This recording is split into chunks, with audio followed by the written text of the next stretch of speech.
நகைச்சுவைக்குன்னு தனி ட்ராக்லாம் இருக்காது. என்ன சரோசா, குப்பை கொட்டுறியா? கொட்டு கொட்டு.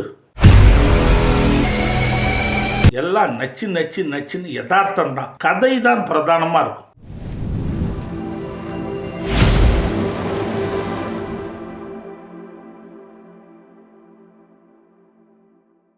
பேரன்புடைய ஸ்ரீ மீடியா தமிழ் வாசகர்களுக்கு வணக்கம். இயக்குனர் இமயம் பாரதி ராஜா மறைந்து அந்த துயரம் ஆறுவதற்குள் அவருடைய சீடர் பாக்கியராஜ் மறைந்து விட்டார். தமிழகத்தின் வட மாவட்டங்களில் பேர் போன புத்தக கண்காட்சி நெய்வேலி புத்தக கண்காட்சி. அந்த புத்தக கண்காட்சியில் புத்தக விற்பனையாளர்கள் கலந்து கொண்டிருக்கிற அளவுக்கு பதிப்பாளர்கள் கலந்து கொள்ளவில்லை. காரணம், போக்குவரத்து செலவு, உணவு செலவு, பார்சல் செலவு இதெல்லாம் கட்டுப்படியாகவில்லை. புத்தக விற்பனை மந்தமாக இருக்கிறது. மேலும் நெய்வேலியில் வட இந்தியர்களுடைய வருகை அதிகமாக இருக்கிறது. தமிழர்களுடைய பங்கேற்பு குறைவாக இருக்கிறது. அங்கே இருக்கக்கூடிய பணி வாய்ப்புகளில் என்று சொல்லுகிறார்கள். இதை ஏன் சொல்லுகிறேன் என்றால், அந்த புத்தக விற்பனையும் பதிப்பு தொழிலும் நலிந்து போய் இருப்பதைப் போல திரைப்பட தொழிலும் இந்த காலத்தில் நலிந்து போயிருக்கிறது. திரைப்படங்களில் நாவல்கள், குறுநாவல்கள், புதினங்கள் போன்றவற்றில் சிறுகதைகள், புதுக்கவிதைகள் போன்ற புத்தகங்களில் இருக்கக்கூடிய தலைப்புகளை கொண்ட படங்கள் 1970களில் 80களில் வெளிவந்தன.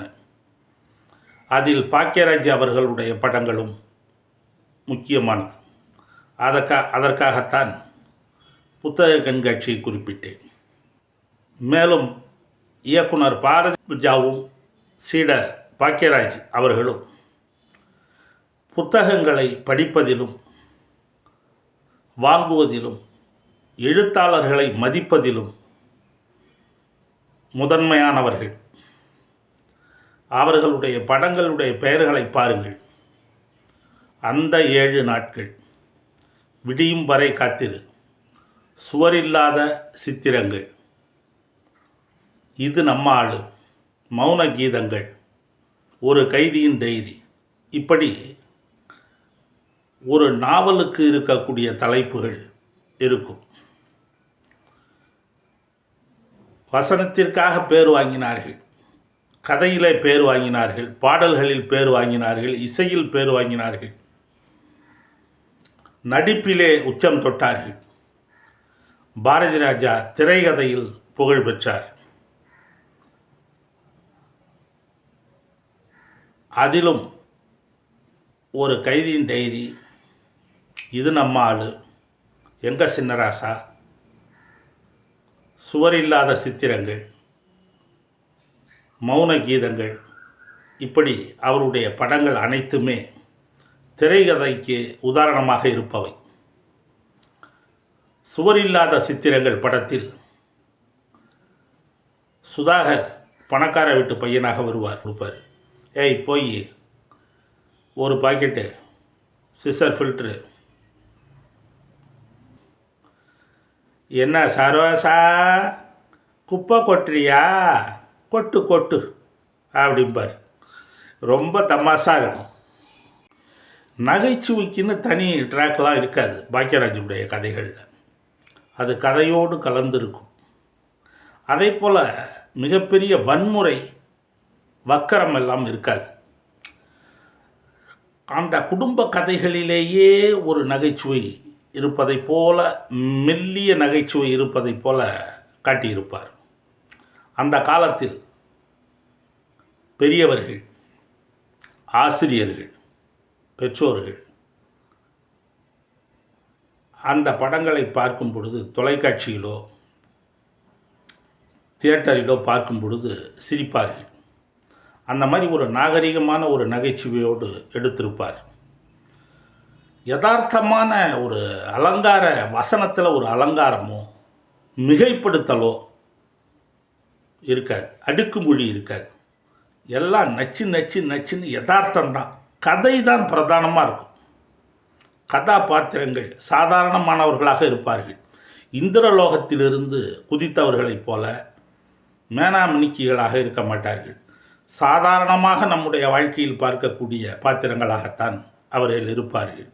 இதுதான் அவருடைய சிறப்பு. காதல் வைபோகமே என்கிற பாடல் சுவரில்லாத சித்திரங்களில், அதை போல தங்கச் சங்கிலி மின்னும் பைங்கிலி ஏனோ தயங்கியது அந்த பாடல், இந்த பாடல்கள் எல்லாம் அதே போல் அந்த 7 நாட்களில் வந்த பாடல்கள் இவையெல்லாம் பட்டி தொட்டி எல்லாம் ஒலித்தது.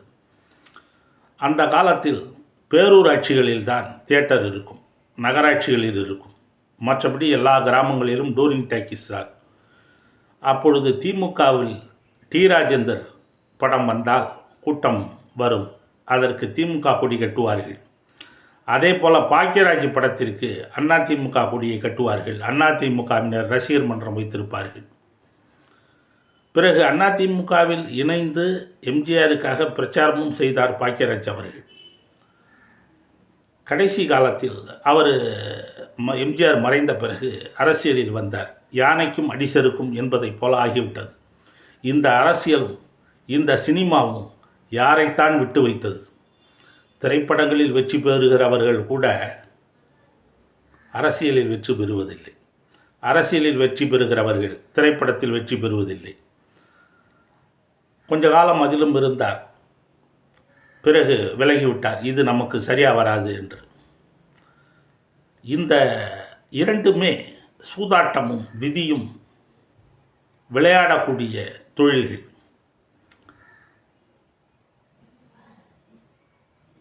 பாக்கியராஜ் அவர்கள் ஒரு பத்திரிகை நடத்தினார், பாக்கியா என்று.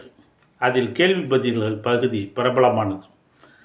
பெரும்பாலும் அவருடைய மேடை பேச்சு கூட ஒரு சொற்பொழிவை போல இருக்காது. ஒரு திரைப்படத்திற்கு கதை சொல்லக்கூடிய ஒரு டைரக்டர் ஒரு தயாரிப்பாளர்கிட்ட கதை சொல்கிற மாதிரி தான் இருக்கும். ஈரோடு புத்தக கண்காட்சியில் பேசினார். கிட்டத்தட்ட 1 மணி நேரம் திரைக்கதை தான். அதில் எந்த வர்ணனையும் கிடையாது, எந்த விதமான ஒரு பேராகிராஃபும் கிடையாது. முழுக்க முழுக்க முழுக்க டயலாக்கு, முழுக்க முழுக்க திரைக்கதை தான். அப்படியே ஒரு கதை 15 நிமிஷம் ஒரு கதை, 15 நிமிஷம் ஒரு கதை, 15 நிமிஷம் ஒரு கதை, 15 நிமிஷம் ஒரு கதைன்னு 4 கதை சொன்னார். 4 எபிசோட் சொல்லி தன்னுடைய பேச்சை முடித்தார். ஆக அவருடைய சொற்பொழிவில் கூட திரைக்கதையே மேலோங்கி இருந்தது. என்ன பண்ணுறதுங்க, நாட்டுக்கே நேரம் சரியில்லை. இன்றைக்கி இருக்கிற உணவு முறை, வாழ்க்கை முறை, தொழில் உலகம், 40 வயதிலேயே மனிதனுக்கு சர்க்கரை நோய், மன அழுத்தம், எல்லா நோய்களும் வந்து விடுகிறது. 50 வயது 55 கடந்து விட்டால் ஒரு மனிதனுக்கு எந்த நேரமும் எதுவும் நடக்கலாம் என்கிற சூழல்தான் இருக்கிறது. இப்படிப்பட்ட நேரத்தில் மனிதர்களுக்கும் நேரம் சரியில்லை, நாட்டிற்கும் நேரம் சரியில்லாத சூழல். 70களில் 80களில் பிறந்தவர்கள் பாக்கியவான்கள். எவ்வளவு கஷ்டம் இருந்தாலும் அன்றைக்கு இயற்கை சூழல் நன்றாக இருந்தது, மனிதர்கள் இருந்தார்கள், வாழ்க்கையில் அமைதி இருந்தது. அப்படிப்பட்ட காலத்தில் தோன்றிய சாதனையாளர்களில் ஒருவர் திரைக்கதை திலகம் பாக்கியராஜ் அவர்கள். வாழ்க அவருடைய புகழ். நன்றி, வணக்கம். ஸ்ரீ மீடியா யூடியூப் சேனலுக்கு ஆதரவு தாருங்கள். அதுபோல ஸ்ரீ மீடியா யூடியூப் வரும் அத்தனை செய்திகளும் மிகைப்படுத்தப்பட்ட செய்திகள் அல்ல, உண்மை செய்திகள்.